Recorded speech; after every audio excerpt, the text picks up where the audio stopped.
Mesdames et messieurs, bonsoir et bienvenue dans cette édition lutte contre le chômage des jeunes.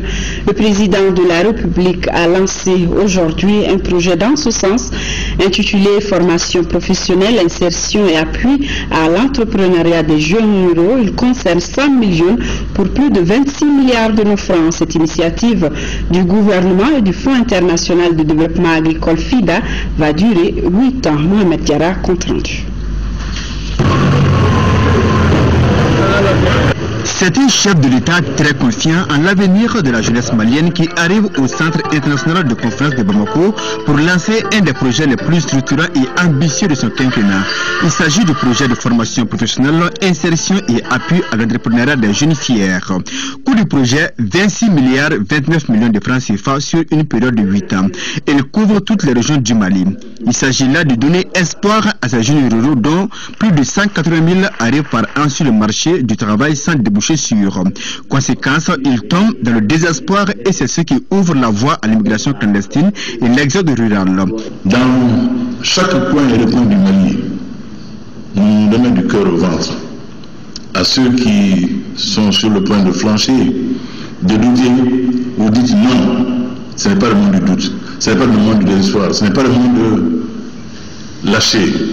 Il faut tenir au droit fort dans le vent, dans la tempête, pour vivre le Mali. C'est donc un palier supplémentaire qui est franchi dans l'atteinte des objectifs affichés par le président de la République qui a décrié 200 000 emplois d'ici 2018. Le projet devra toucher 100 000 jeunes ruraux, dont 50% de jeunes filles. Ce projet est particulier en raison des indicateurs relatifs aux filles et aux femmes. Ça a été souligné par le coordinateur du projet. 50% des 20 000 jeunes formés au niveau des maisons familiales rurales, 60% des 30 000 jeunes alphabétisés et 30% des 80 conseillers en entrepreneuriat qualifié et 50% des 51 000 jeunes porteurs d'initiatives formés par unité mobile et dans les centres de formation professionnelle.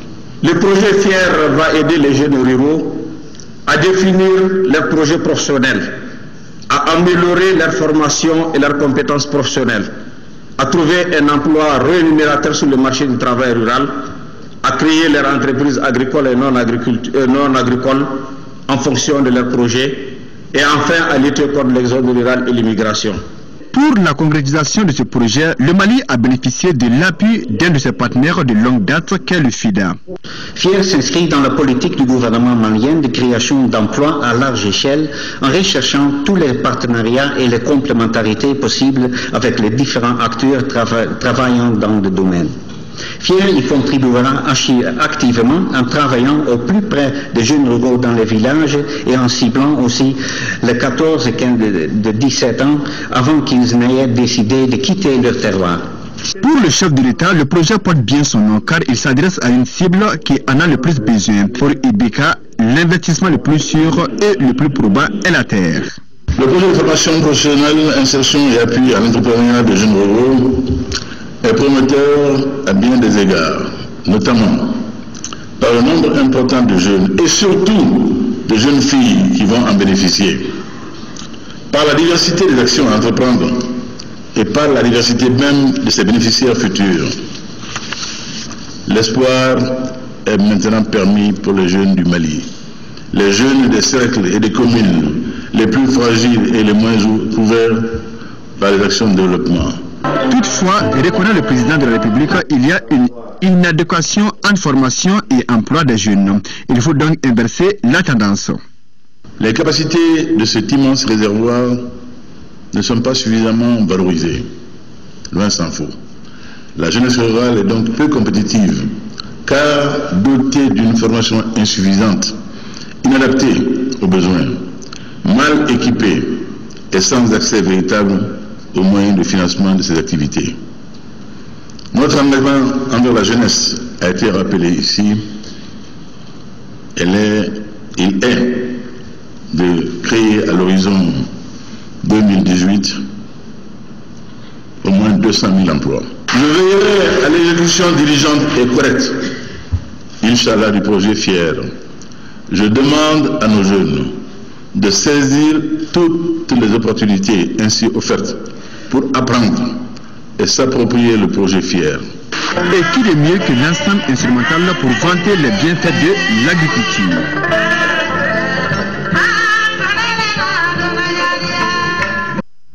Au rendez-vous du donner et du recevoir, le Mali ne viendra pas les mains vides.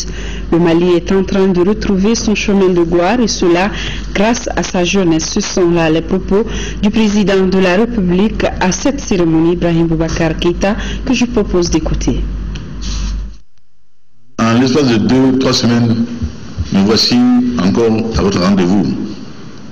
Au cours de ces 2 rencontres avec vous, j'ai eu un sentiment d'optimisme renforcé en la capacité de ce pays d'être présent au rendez-vous de l'universel, Inch'Allah. Il le sera. Au rendez-vous du donner et du recevoir, le Mali ne viendra pas les mains vides. Il a déjà été à ce rendez-vous. Quand beaucoup n'en étaient pas, j'ai toujours fierté à le dire. Les vicissitudes de l'histoire ont fait qu'on s'est un peu éclaté de ce chemin d'histoire brillant, glorieux, ce chemin de gloire. Nous le reprenons et nous le prendrons avec plus de force, Inch'Allah.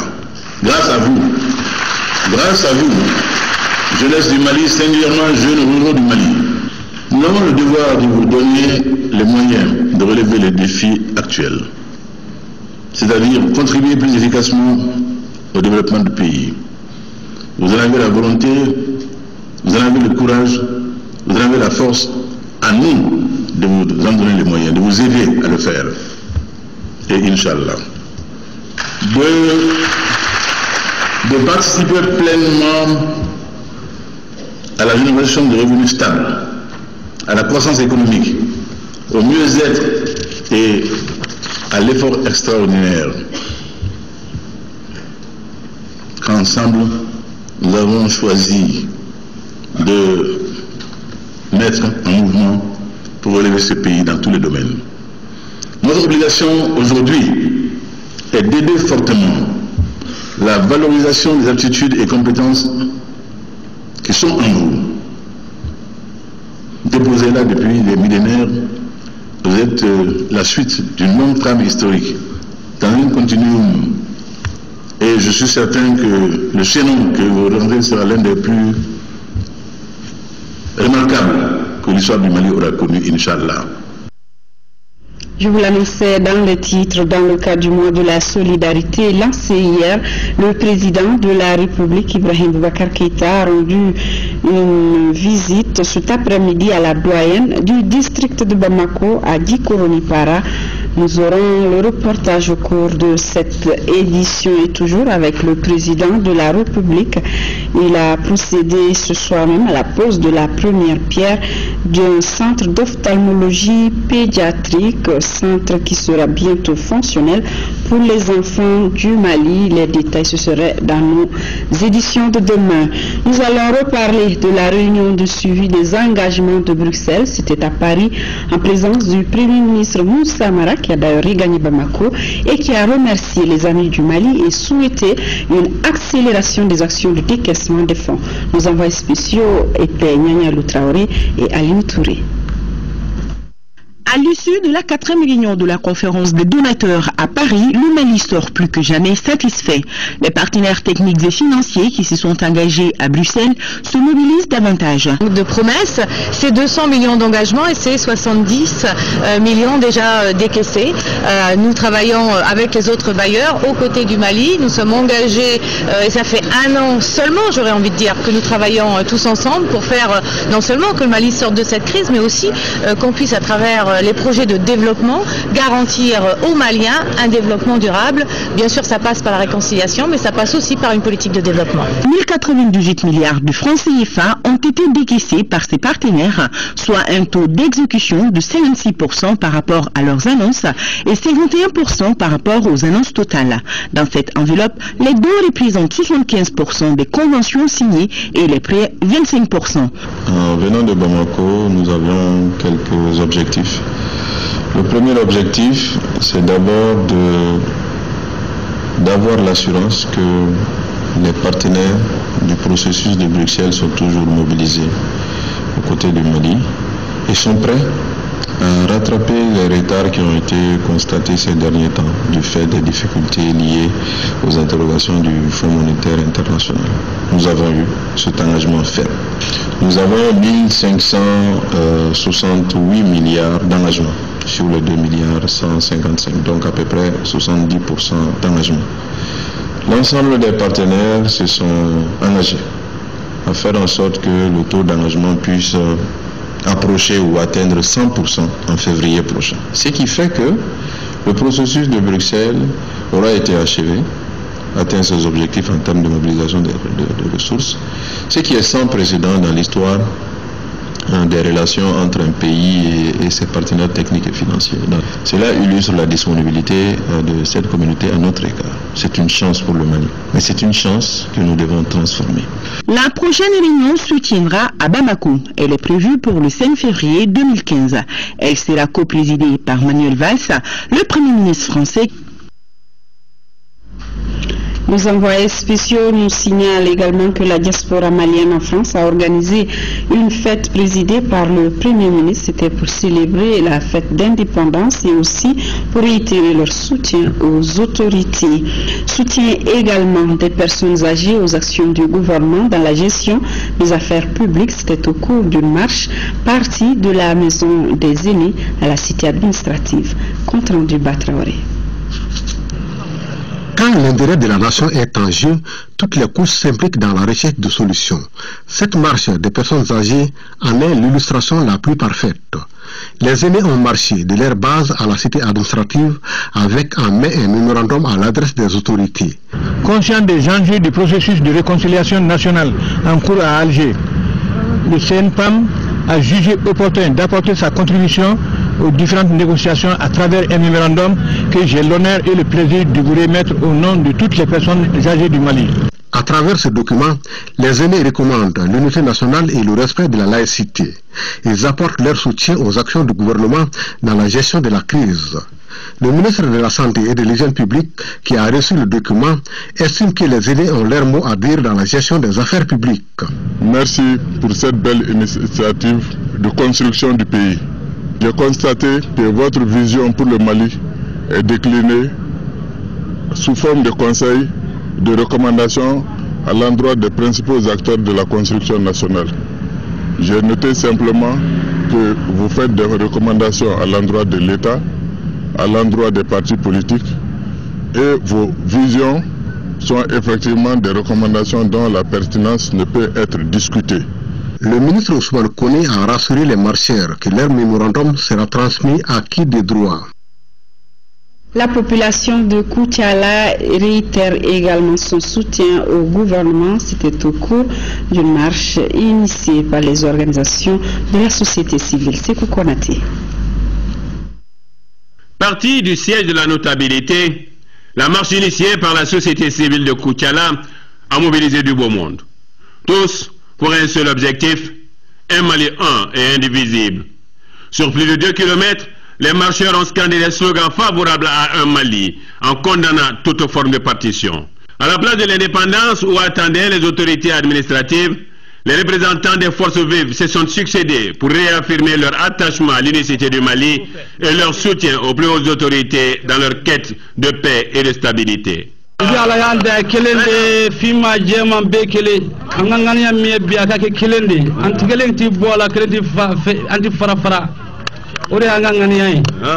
réponse, le préfet du cercle saluera cet acte citoyen et patriotique des populations de Koutiala. Vous l'avez dit, je suis le témoin et je l'ai toujours rapporté à qui de droit.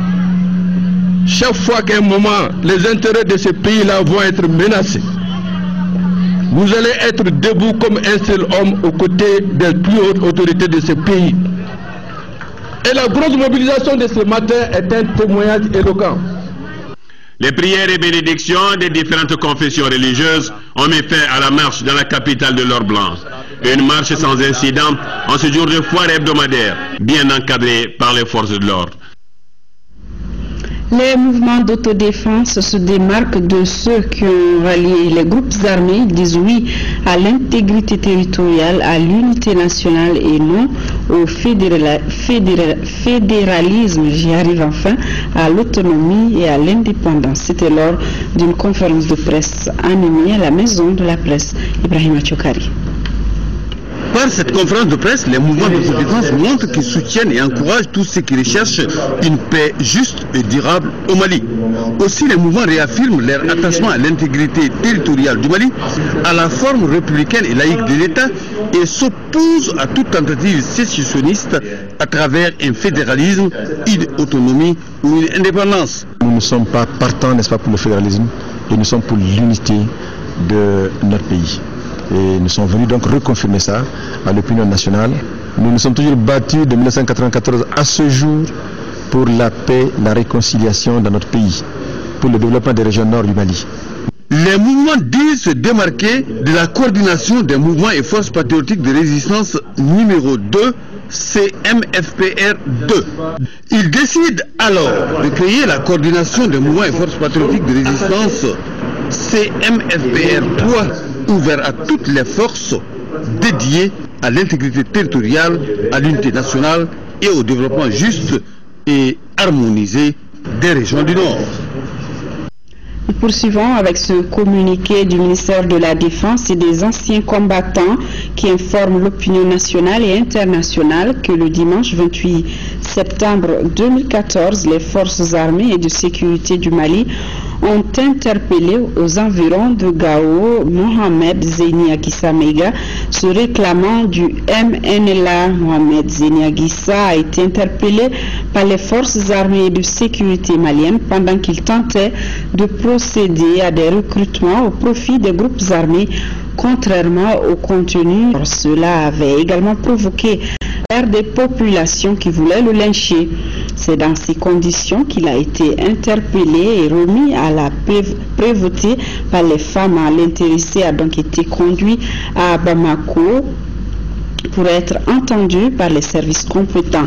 À l'issue de son audition, des preuves irréfutables ont été retenues contre lui. Le ministre de la Défense et des anciens combattants note que malgré le fait que des preuves ont été retenues contre Mohamed Zeni Agissa, il a été relaxé dans un souci de consolidation des mesures de confiance conformément à l'esprit des accords signés sous la houlette de la communauté internationale.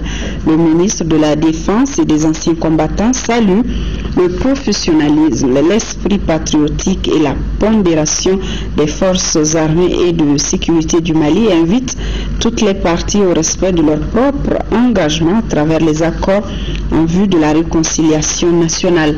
Le ministre de la Défense salue le bon esprit des populations qui ne ménagent aucun effort pour la paix et la sécurité du pays. Le ministre félicite les partenaires pour leur soutien et les exhorte à s'engager davantage pour faire aboutir le processus de paix au Mali.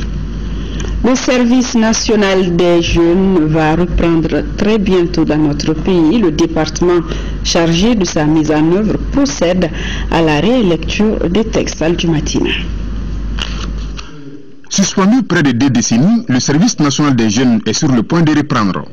Après le Conseil des ministres du 5 juin dernier, qui a accueilli favorablement son établissement, il reste maintenant au ministère chargé de la mise en œuvre du projet de procéder à la relecture des anciens textes du SNJ en vue de les adapter au contexte du moment.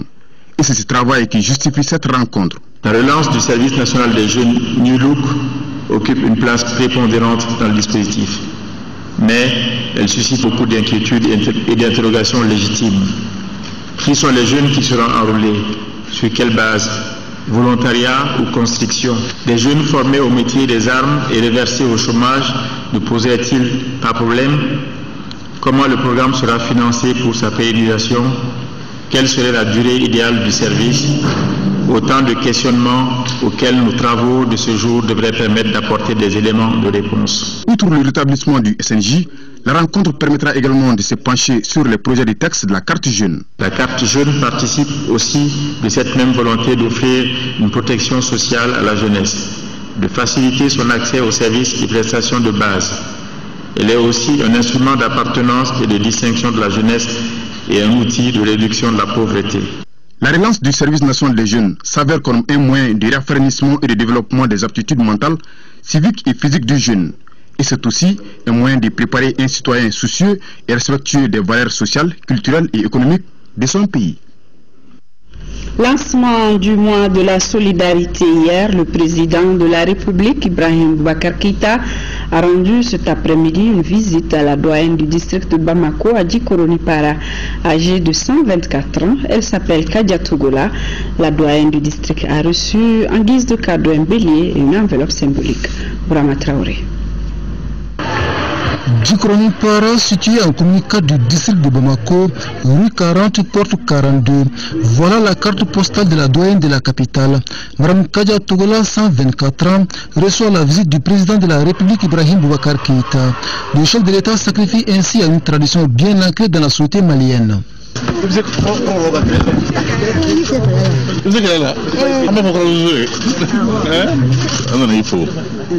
ala k'i to an kɔrɔ san o san an kana duwawu k'i ye i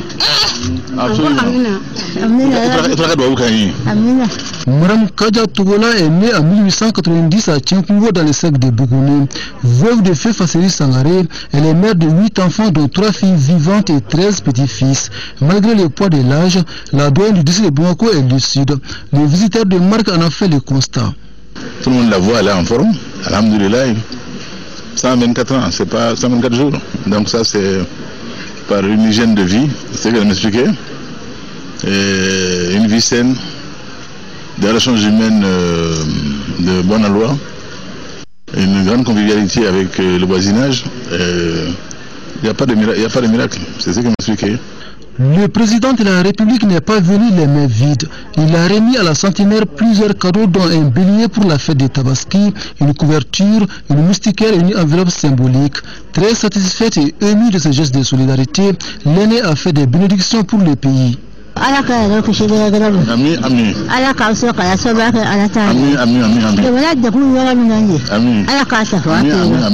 Cette visite du chef de l'État est l'une des activités de la 20e édition du mois de la solidarité et de la lutte contre l'exclusion. Une visite normale même nécessaire selon le président Ibrahim Boubacar Keïta, pour qui les personnes du troisième âge demeurent l'un des piliers importants de notre société. L'humanisme soudanien dont nous parlons beaucoup, c'est ça son essence. Le souci de l'autre, le rapport à l'autre. Et que chaque année, nous nous rappelions collectivement ces valeurs-là est une très bonne chose et une très bonne tradition à célébrer dans la joie, dans l'allégresse. Et cette année, cela coïncide avec l'Aïd el-Adha, autre grâce de Dieu. Et nous faisons donc des bénédictions à notre aïeul, en souhaitant qu'elle en fasse pour nous. Elle en a fait pour nous d'ailleurs, elle en a fait pour nous, pour le Mali. Pour le salut du Mali, pour la quiétude et la paix qui doivent revenir au Mali, pour la réconciliation entre les enfants de ce pays, des choses qui lui tiennent à cœur. Et ça, c'est vraiment, vous avez vu, sa voix est claire et limpide, hein, elle est structurée, elle sait ce qu'elle pense, ce qu'elle dit, et c'est un bonheur, absolument. À 124 ans, la doyenne de Bamako se déplace à l'aide du bâton et souffre du diabète. Son plat préféré est le thon et elle y tient beaucoup.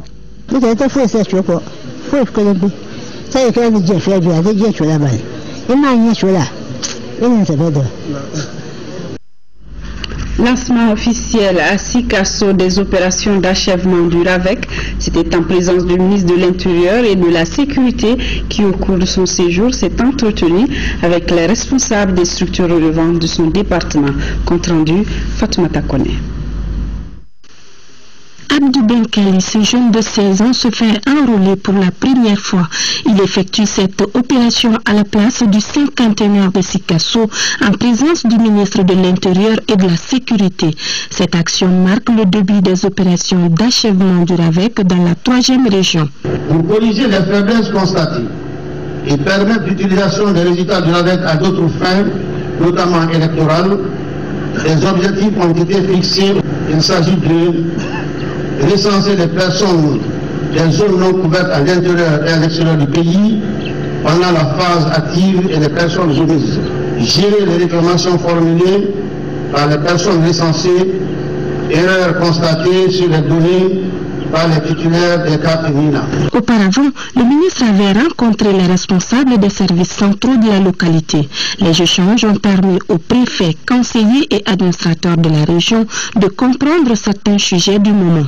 Nous constatons avec amertume que notre région commence à devenir la nouvelle voie de passage des stupéfiants. Nous sommes convaincus que nos gendarmes, policiers, gardes et douaniers donneront des résultats encore meilleurs s'ils bénéficiaient des moyens roulants en bon état. Le ministre Sada Samake n'est pas allé avec le dos de la cuillère pour rappeler les autorités administratives et civiles à l'ordre. Cela pour mettre fin aux tracasseries douanières et policières sur l'axe Bougouni-Zegwa et au Magui concernant la confection des cartes d'identité, pour ne citer que ceci. Le président de la Cour constitutionnelle du Mali a l'honneur de porter à la connaissance des citoyens, candidats, partis politiques, président de l'Assemblée nationale, ministre de l'Intérieur et de la Sécurité, président du Comité national de l'égal accès aux médias d'État, président de la Commission électorale nationale indépendante et délégué général aux élections que la proclamation des candidatures validées à l'élection législative partielle d'un député à l'Assemblée nationale dans la circonscription électorale de Yorosso, scrutin du 2 novembre, aura lieu le vendredi 3 octobre 2014 à partir de 10h au siège de l'institution sise à l'ACI 2000. Une délégation de l'Organisation ouest-africaine de la santé était à Kouré-Malé, dernier village malien frontalier à la Guinée. C'est pour s'enquérir des réalités du terrain dans le cadre des mesures préventives de lutte contre le virus Ebola. Juste après, la délégation s'est rendue à l'Assemblée nationale. Envoyé spécial Boubacar Sissoko à Loubekone. Ici, à Kouré-Malé, les autorités maliennes ont pris les dispositions sécuritaires sanitaires qui s'imposent. Dans ce village frontalier à l'entrée au Mali, les voyageurs sont soumis au lavage des mains au savon et au prélèvement de leur température. Ces mesures préventives sont réalisées avec le concours des forces de sécurité et de douane à la frontière. Malgré tout, les agents de santé sont confrontés à certains problèmes. Aujourd'hui, nous n'avons pas de cas suspects et on n'a eu aucun cas de maladie de virus Ebola. Les difficultés, elles sont énormes, que tous les passagers doivent laver leurs mains, il n'y a pas d'eau. À Kouré-Malé, il y a 1000 voies entre le Mali et la Guinée. Bientôt, les quelques difficultés liées au manque d'eau et à l'insuffisance du personnel de santé seront surmontées. Nous sommes en train de recruter des médecins et des techniciens de santé qui vont relayer ici au niveau du cordon pour que ceux qui sont dédiés aux tâches quotidiennes de leur structure puissent vraiment le faire. Le dispositif sanitaire mis en place est rassurant et efficace, estiment les membres de la délégation de l'Organisation ouest-africaine de la santé. La délégation de l'OAS a visité les postes de contrôle et le site d'isolement de Kouré-Malé. Le constat est satisfaisant. Je suis très satisfait du fait que j'ai vu qu'au niveau du Mali, toutes les dispositions telles que recommandées par l'Assemblée des ministres de la Santé de la CEDEAO et les recommandations faites par nos chefs d'État et de gouvernement ont été vraiment appliquées. Ces résultats atteints en matière de lutte préventive contre l'épidémie de la maladie à virus Ebola ont été possibles avec la participation des communautés, notamment des radios de proximité. Après Kouré-Malé, le Dr Xavier Crespin a rendu visite à l'Assemblée nationale. Suite et fin de la mission du ministre du Développement rural Bokari Treta en 6e région à Gondam, il a visité les locaux de l'Office pour la mise en valeur du système Fagibine. Il s'est aussi rendu sur le lac Télé pour constater les conditions de productivité des exploitants.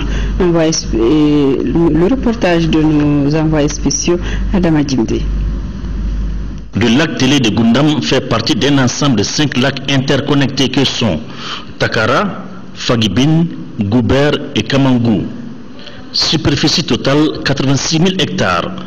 Le ministre du Développement rural est venu s'enquérir des conditions de productivité des exploitants. On a l'office pour la mise en œuvre du système Fagibine. Il faudrait qu'on sente davantage son intervention. Il faudrait que la mise à jour du schéma d'aménagement du système Fagibine avance très rapidement. En dehors de la production agricole, l'Office pour la mise en valeur du système Fagibine, OMVF, envisage d'autres projets d'aménagement. L'aménagement de la digue est une préoccupation majeure des exploitants du télé et de toute la zone parce que ça sécurise les cultures. Mais d'ores et déjà, ce que je peux dire, c'est que c'est inclus dans le plan d'action de l'OMVF. À Goundam, les femmes ont également bénéficié du financement de l'OMVF pour la relance de leurs activités. Après la crise sécuritaire au nord, dans le cadre de la relance des activités agricoles, la coopérative a bénéficié d'appui de l'Office pour la mise en valeur du système Fagibine à travers le projet d'appui au relèvement des populations et producteurs de Fagibine composé des groupes motopompes, d'un kit de marchage, de semences de pommes de terre. Sur place, lors de la rencontre avec les cadres, le point d'exécution du schéma directeur d'aménagement du Fagibine a été fait. C'était donc le correspondant sur place à Tombouctou, Adama Djimdi, lancement à Sikasso des travaux du projet Gérons notre commune. Ce projet d'un coût de 725 millions de francs CFA vise à rehausser le taux de représentativité des femmes dans les instances de prise de décision et dans la gestion des affaires publiques. Le compte rendu depuis Sikasso de Fatoumata Diallo. En dépit des actions entreprises par le gouvernement du Mali, la faible représentativité des femmes se fait encore sentir dans les instances de prise de décision et dans la gestion des affaires publiques. C'est pour alors pallier ce déficit que le projet Gérons notre commune a été officiellement lancé à Sikasso. Ce projet, d'une enveloppe financière de 725 millions de francs CFA sur budget d'État en grande partie, est une initiative du ministère de la Femme, de l'Enfant et de la Famille pour la période 2014-2016. Les données statistiques ci-dessous en sont très illustratives. Sur 1957 conseillers communaux, nous avons 192 femmes en 2009 contre 149 en 2004. Sur 147 maires, nous avons 2 femmes en 2009 contre une seule maire en 2004. Pour le ministère de tutelle, l'information, la sensibilisation et le plaidoyer doivent être de mise pour la réussite du projet. Rappelons que le projet Gérons notre commune s'inscrit parfaitement dans l'orientation numéro 6 de la politique nationale genre au Mali.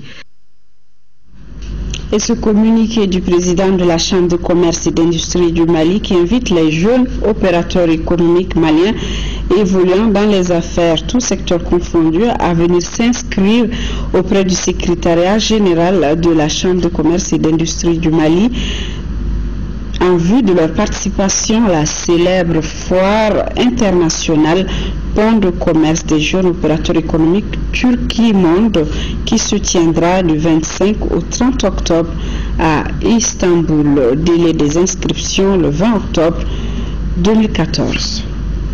Hier 1er octobre, le Nigeria a célébré le 54e anniversaire de son indépendance. La particularité de cette fête a été le message du président Goodluck Jonathan au peuple malien, une façon pour lui de renouveler sa confiance et prôner l'unité de notre pays. Mariam Sagara. Le Mali et le Nigeria ont le même âge, 54 ans. Ce 1er octobre 2014, le président Goodluck Ebele Jonathan s'est adressé au président malien et à son peuple à travers son représentant, l'ambassadeur Ounia Nuhu. Pendant 45 minutes, Maliens et Nigériens ont écouté respectivement le discours fédérateur de nos deux pays du président Goodluck. On the 54th independence, le Nigeria a été l'un des premiers pays à apporter son assistance au Mali par le fait du voyage que le président Goodluck Jonathan a eu à effectuer en pleine crise. Donc le Nigeria aussi, toujours dans ce cadre-là, le Nigeria donc, a initié des actions en faveur de la résolution de la crise qui a secoué le nord du Mali en envoyant des troupes. Voilà ça. Avant l'adresse du diplomate, les deux hymnes ont retenti dans les cœurs des filles et des fils des deux pays. Tout cela a été précédé par une prière du pasteur Pierre Dakou pour confier le Mali et le Nigeria au Dieu Tout-Puissant contre ces djihadistes qui ignorent nos religions respectives. Le Nigeria et le Mali entendent relever le défi de la lutte contre la nébuleuse satanique qui perturbe la quiétude nationale et même la stabilité mondiale. Pour l'ambassadeur, la politique des deux pays se ressemble et s'assemble. Cette coopération exemplaire témoigne de cette présence massive dans la salle de banquet d'une part et d'autre part illustre les liens séculaires entre nos deux pays. Des militaires et diplomates d'autres pays n'ont pas manqué à ce grand rendez-vous tant significatif pour le Nigeria. La fête s'est poursuivie au quartier général de la MINUSMA à Sénou, où les forces nigérianes ont fait une impressionnante prestation pour la circonstance. Les militaires nigériens de la MINUSMA ont été également décorés à la médaille des Nations Unies pour leur bravoure. Le défilé militaire des 3 sections des forces de la MINUSMA et de l'association des Nigériens du Mali sous le rythme de la fanfare du génie militaire a été aussi un moment important de cette cérémonie. La danse culturelle des ressortissants nigériens a mis fin à la cérémonie. C'était donc là les troupes nigériennes hier au QG de la MINUSMA à Sénou pour l'indépendance du Nigeria. Les journalistes maliens viennent de lancer un nouveau site web appelé sahélien.com consacré à l'information. La cérémonie a eu lieu hier, avant-hier mardi. Sahélien.com a été créé en 2012. Selon ses responsables, le but du projet est de couvrir le Sahel et informer les populations sur ce qui fait l'actualité dans la zone. Pour ce faire, sahélien.com dispose de correspondants dans ces zones. Direction la Mecque avec la dernière phase du pèlerinage qui s'effectue demain vendredi. Il s'agit de la prière des pèlerins à Arafat, une phase ultime pour tout pèlerin. La coïncidence, c'est que Arafat cette année tombe sur un vendredi. Comment les pèlerins maliens et leur encadrement se préparent pour cette journée? Le compte rendu de nos envoyés spéciaux à la Mecque, Moussa Arimega, Soumela Ouidrago et Modibo Fofana. C'est une véritable mutualisation des forces au nom du Mali. Pour l'honneur du Mali et le bonheur de 9000 pèlerins maliens, toutes filières confondues, qu'acteurs du privé et filières gouvernementales du Hajj 2014 à la Mecque se sont engagés pour réussir cette ultime phase du Hajj Arafat, ce vendredi 3 octobre 2014. Arafat, c'est la phase la plus importante du Hajj, car faut-il le rappeler, tout pèlerin qui rate Arafat voit son pèlerinage frappé de nullité. Mieux, et phénomène rarissime, Arafat 2014 coïncide avec le vendredi, un vendredi saint.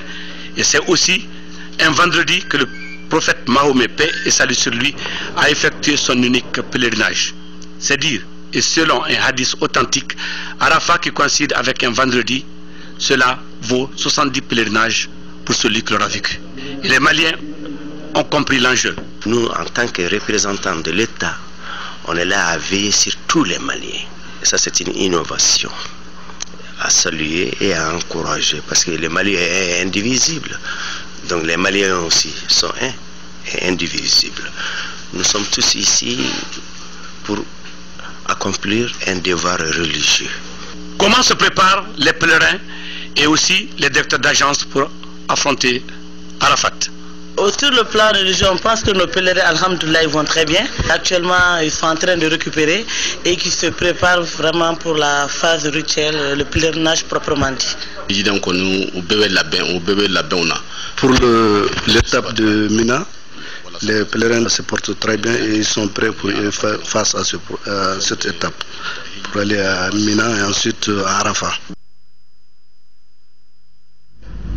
Il faut rappeler qu'à l'occasion donc à la Mecque, juste après la prière de Arafat, les pèlerins maliens feront une prière spéciale depuis le mont Arafat pour la paix et la réconciliation dans notre pays.